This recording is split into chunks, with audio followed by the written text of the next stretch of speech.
The name that endows me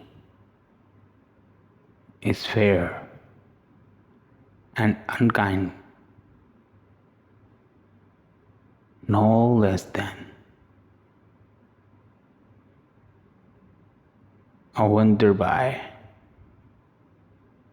nature designed. She is the grief of my heart, the joy of my eyes, and the cause of a flame that never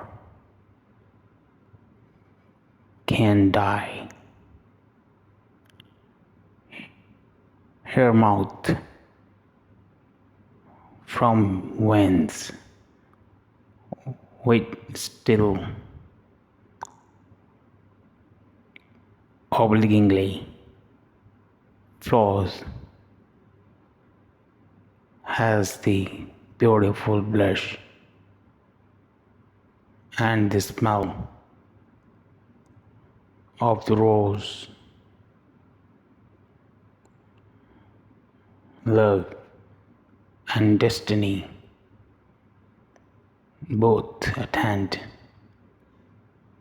on her hill. She wants with a look,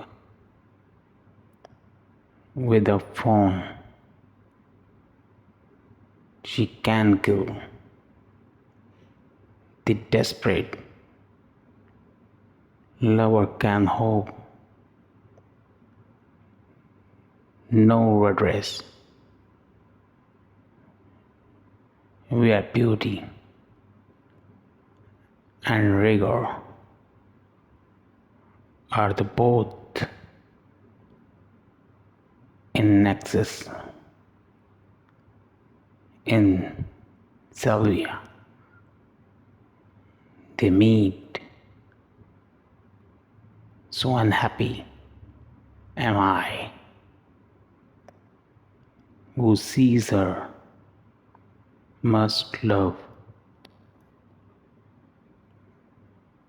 and who loves her must die.